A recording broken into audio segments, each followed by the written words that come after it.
My name is Sigmund. I bring you a very interesting discussion on public procurement, a very essential topic as we prepare for our exam for the public sector accounting and finance. As part of our process of qualifying as members of ICA. Now, procurement is a very essential issue of governance in the public sector. In the current administration, there's even been the appointment of a minister for procurement. Procurement is key because you see, this is how government goods and services or works or consultancies are procured. And you know, it involves a lot of money. So you know where the sugar is, that's where a lot of insects will gather. So basically, it serves as a way or a room by which people may misappropriate public finance. So it's very important discussion we're going to have. The understanding of this is that we have a law in place to ensure that public finance, in terms of its use for expenditure, in terms of procurement of goods and services, are not done in a manner not in line with governance. So the aim of this particular law, which is the terms of procurement, or the laws governing procurement, or the technical guidance for procurement, is to ensure that the the procurement of public goods, service, or works or consultancies are done in line with what value for money, economy, efficiency, effectiveness, and now we also have what we call equity. So we have 4 E's now, not 3 E's. So please take note of that. So we'll look at this discussion and we'll begin basically at the legal framework, the law that guides the procurement in the public sector. And this particular law is called the Public Procurement Act of 2016, Act 914, which has been recently amended. And we need to look at the scope and application of the Act. So the Act actually falls or discuss several activities that fall within it. And we'll look at them. The first activity that fall within the scope of the Act is to do with the procurement of goods, works, and services, which are financed in whole or part by public funds. Then the Act also gives a further expression to the functions pertaining to the procurement of goods, works, and services, including tendering related activities and contract administration. Then also issues of disposal of public stores, vehicles, and equipment. Then also procurement by funds with the loans from government, grants, and foreign aids and what IGF. So take note that the Act applies to all covered entities, including the Bank of Ghana, state-owned enterprises, and statutory funds. So this is the legal framework of the Public Procurement Act. It has or clearly defined the following activities that fall within its scope. Then we can look at the main body that helps in the regulation of procurement in the public sector, which is called the Public Procurement Authority. Let's look at the object and function of this particular authority. Here they make proposals for formulation of policies on procurement. That's the first job they have to do. They develop draft rules and instructions and other regulatory documents on public procurement and format for public procurement documentation. They help to monitor and supervise the public procurement and ensure compliance with statutory bodies. Now also they have the right to obtain information concerning public procurement from the contracting entity. They establish and implement an information system that help exactly that relates to public procurement. So sound information system. They have to publish by the end of every month a procurement bulletin which shall contain all information exactly in relation to public procurement in terms of the proposed procurement, the notices of invitation to the tenders, and the contract award information. They also have to present annual report to the Minister of Finance on the public procurement process. We look at also other various objects or functions. Here, they are to facilitate the training of public officials involved in the public procurement at all various levels of government. They must maintain a register of procurement entities and members and secretaries to tender committees and public procurement entities. They may investigate or debar from the procurement practice suppliers and contractors or consultants who have seriously neglected their obligations under the Public Procurement Act. Then also, they may have to maintain a database of suppliers and contractors and consultants and a record of prices to assist in the work of procurement entities. So basically, these are the objects and functions of the Public Procurement Authority. We can look at also offenses relating to public procurement. Based on the Act, the following offenses are offenses that relates to procurement. Entering into or attempt to enter into a collusive agreement, where enforceable or not, with another supplier where the prices quoted in their respective tenders or proposals or quotation are or would be higher than would have been the case has there not been a collusion between the persons concerned. So clearly, it is an offense where you collaborate or collude, all with the intention of cheating or taking advantage of the system of procurement. Then, where you directly or indirectly influence in any manner or attempt to influence in any manner the procurement process to obtain an unfair advantage in the award of the procurement contract. Then also where you alter any procurement document with the intent to influence the outcome of the tender proceedings, including but not limited to forge arithmetical accuracy or correction. Then also inserting or insertion of documents such as a bid security or task clearance certificate, which were not submitted at the time of the bid opening. The request for clarifications in a manner not permitted under the PPA Act as amended. So clearly, these are the offenses which relates to public procurement in Ghana. As we've said, we could also look at what we call the public procurement structure. Within a public sector, exactly, they are provided for the creation of structures to support the effective procurement of good works and services. So within the public sector, there are structures in place. And this structure include what we call the procurement entity, the procurement unit, the entity tender committee, the evaluation panel, the board of survey, and the tender review committee. All these are various structures which have been recommended or are captured in the Public Procurement Act. And for every public sector entity, they must ensure they have these structures in place to support the effective procurement of good works and their services. So let's take our time and look at each of these structures to understand what the basic requirement or why they must be in there. So a procurement entity, normally called PE, is an organization or person that has the legal or administrative mandate for procurement purposes. Furthermore, the procurement entity should have what we call or be uniquely identified, have an account holder as head, obviously you know what that means, have a budget, have the capacity to undertake procurement, and have the capacity to form a contract. There are various types of Ps, and they are classified in 4 categories. We have the central management agencies, which is the Public Services Commission, as well as the Office of the President. We have the MDAs, which is basically the Ministry of Health and its departments and all of that, the Department of Federal Roads, the Ghana Health Services and all of that. We have the subvented agencies like the Ghana Library Board and the Ghana News Agency. We have also the state-owned enterprises such as VRA, ECG, and the Ghana Water Company. So all these are the categories of procurement entity based on the Procurement Act. Then we can look at the head of procurement entity. Who is the head of a procurement entity? So we have a procurement entity, but who plays the role of the head of a procurement entity? So for each of the categories, we know there should be head. So if it's the central management agency or ministry, then the sector minister is responsible for that. For the MMDAs, which is the municipality, metropolitan, and district assemblies, the chief executive is the head of the procurement entity.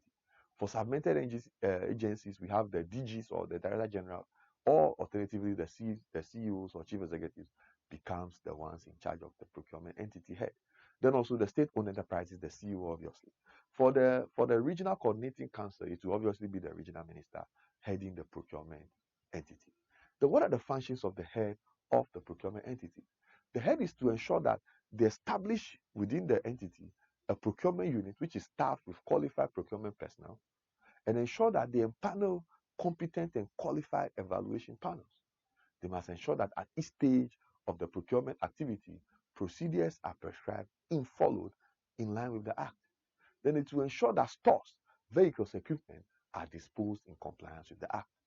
They exercise sound judgment in making of procurement decision, because for every procurement entity, the head is the main person that approves the procurement of various goods, works, and services. So his role is to ensure that he exercises sound judgment in making such procurement decision, and must ensure that within the entity there's a procurement unit with staff who are qualified to ensure value for money.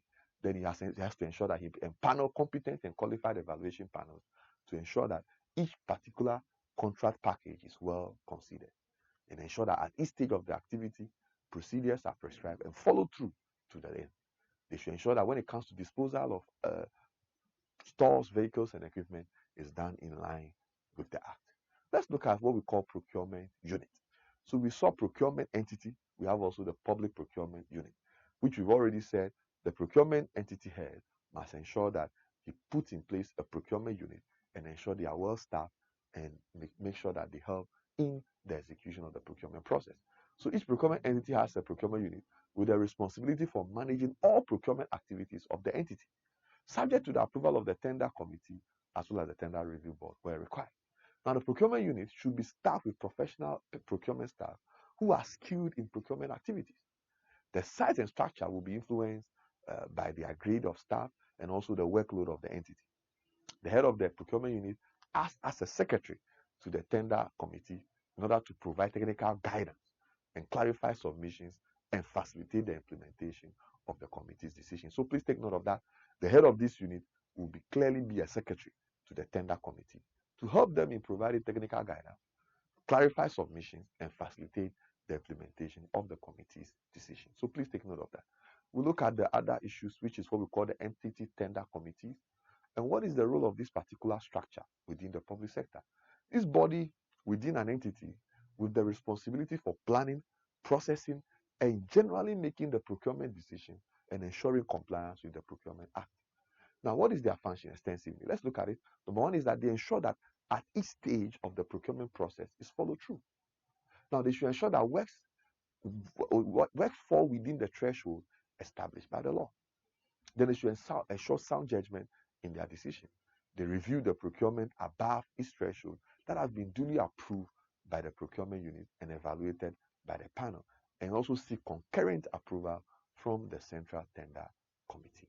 Basically, these are the functions of the Entity Tender Committee. So basically, their job is to ensure that they plan, process, and make sure that procurement decisions are ensuring or in line with the Procurement Act. Then we look at the Tender Evaluation Panel, which is not all the time needed, but this is an expert group who may be appointed by the entity to evaluate a tender and assist the work of the Entity Tender Committee in their work. So the head of the entity will appoint a Tender Evaluation Panel with required expertise to evaluate the tender. Over here, the panel must evaluate the tender based on only predetermined and published evaluation criteria.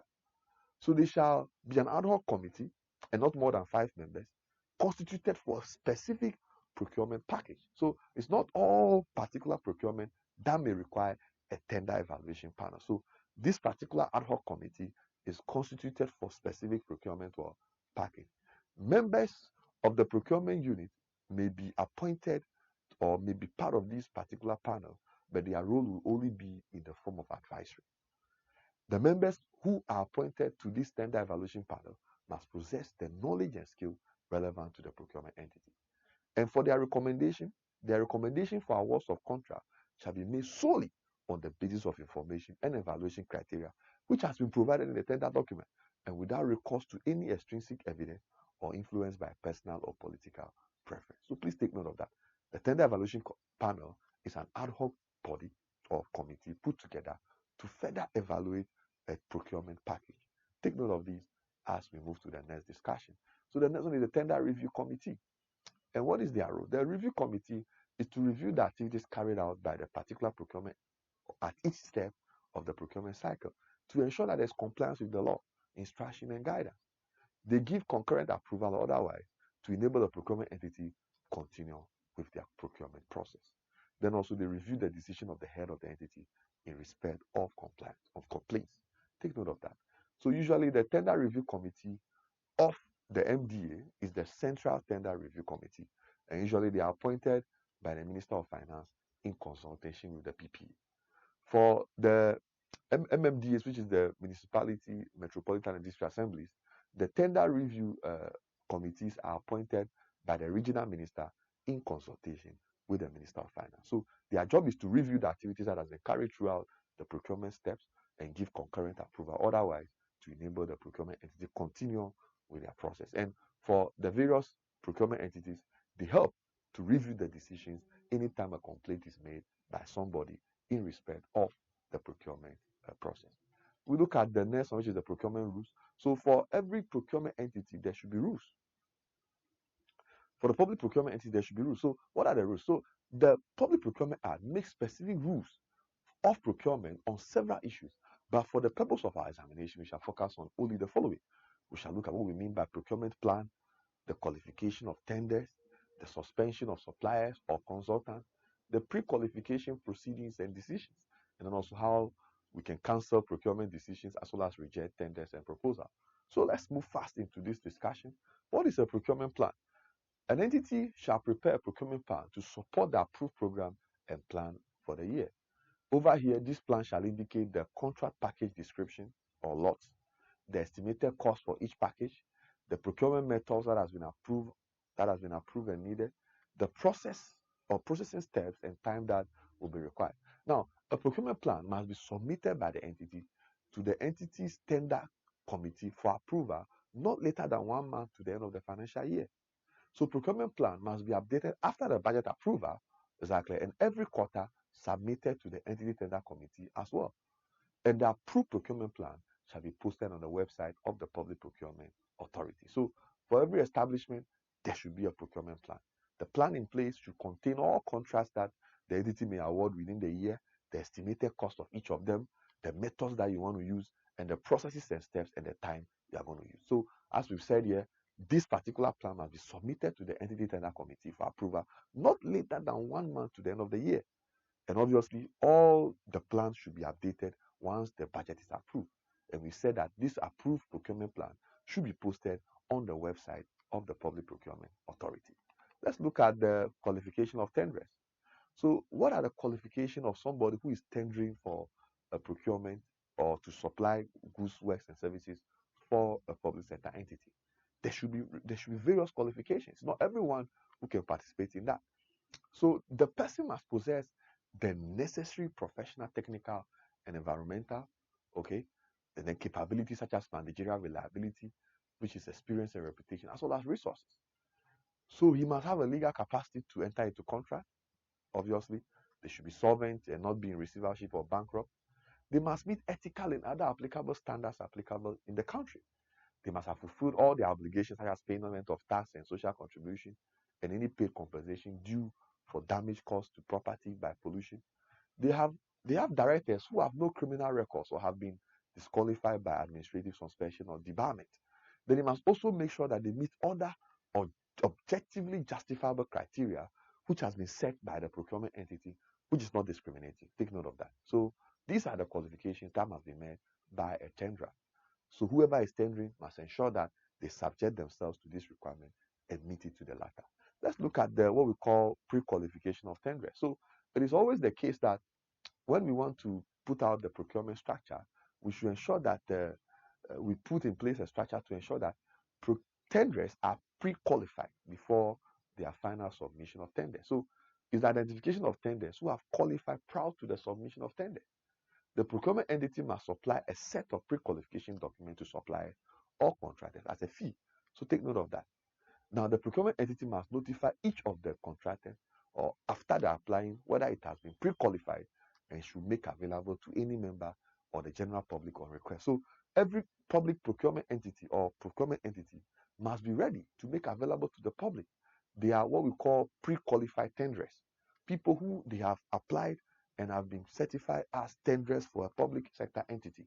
So that when the time the company wants to go into the process of procurement, they don't have now to go to the public to look for people to enter or bring in their tender. So they pre-qualify the people, and the document that will help them to understand the things they have to meet, usually the public sector entity will charge a fee for it. So what are the content of this document? So usually it provides the instruction to prepare and submit a pre-qualification application, a summary of the main terms and conditions that are required for the procurement of the contract to be entered into, then also any documentary evidence or information that may be submitted by the supplier or contractor to demonstrate their qualification.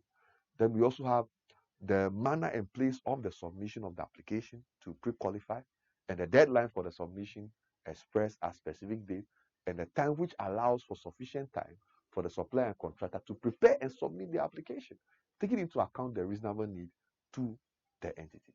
Now, any of that requirement that may be established by the procurement entity in conformity with this act could also be considered, and any other information necessary under the Public Procurement Act as amended. So these are the content of the pre-qualification document, usually some or paid for at a fee or obtained at a fee by various tenderers to ensure that they are pre-qualified before the process of tendering begins. So this is what we call pre-qualification of tenderers. Now let's look at the suspension of suppliers, contracts, and consultants. So in understanding the structure of public sector procurement, you must understand that all these things are very important. Under what circumstance would a tenderer or supplier be suspended? Now, the suspension may either be based on the recommendation of the procurement entity or an investigation initiated by the board. And the grounds for suspension may include the following. Number one, the unsatisfactory performance determined by the Auditor General, failure to substantially perform an obligation under the contract, suspension of suppliers by a professional body for misconduct, non-compliance to obligations under the Act of Parliament, and then also conviction for corruption practices or fraudulent act under the Public Procurement Act as amended. So these are the grounds upon which a supplier, contractor, or consultant may be suspended. Let's look at the cancellation of procurement proceedings. Under what circumstance can the procurement entity cancel procurement proceedings before the expiration of the deadline of submission of tender? Here, they may do so if there's a discovery of imperfections in the wording for request of submission. Then also decision to carry out work internally by the procurement entity. A cut in budget for the contract may also necessitate that. And where there's no bid submission, then also exceptional circumstances which may be as a result of force majeure, bringing in a lot of time gaps which may not be achieved. Then also economic and technical data of the project has fundamentally changed. These are the circumstances that may result in the cancellation of a procurement proposal or tender. Then we can look at the rejection of tenders and proposal or quotation. Under what circumstance would a procurement entity reject a tender or proposal? Now, a procurement entity may reject a tender or proposal and quotation at any time prior to the acceptance if the grounds for the rejection are specified in the tender document. The grounds for rejection should be communicated to the tenderer, but justification for rejection is not required. Take note of that. And no liability arises to the procurement entity upon rejection. So once it's rejected, you don't have to pay anything in terms of liability to the tenderers. The notice of the rejection must be given to the participating tenderers within 2 days from the date the procurement decides to discontinue the tender process. Now, if the decision to reject the tender is taken before the closing date, the tenders received shall be returned unopened to the tenderer submitting it. So they don't need to open it, just return it back to them to conclude that particular process. So these are the various things we consider anytime we talk about public procurement. If you have any question for me, just make sure you are very much in line with the discussions we've had. It's very straightforward. Any student who wants to ask questions on procurement, please just drop it on it. This is the first part of our discussion on public procurement. We've seen the legislative requirement. We've seen the structure of public procurement in the public sector. And all this discussion is essentially to bring your understanding to public procurement in the public sector. So thank you so much as we round up our discussion on procurement in the public sector.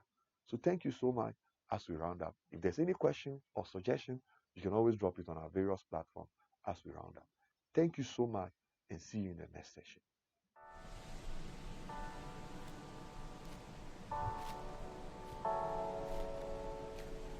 Thank you for watching another video from Aspire Professional Consult. For more of these videos and audio lectures, you can join our e-learning program by downloading our app on both Android and iOS. For those of you who want to join our classroom lecture, you can also join us on both weekends and weekday, either at Kwabenya for the weekends and Accra Central at the Hockey Stadium for the weekday. And also, we give you an opportunity to buy books from our published house, that's Aspire Publication, by dialing the following numbers provided on your screen. Thank you, and see you in our next session.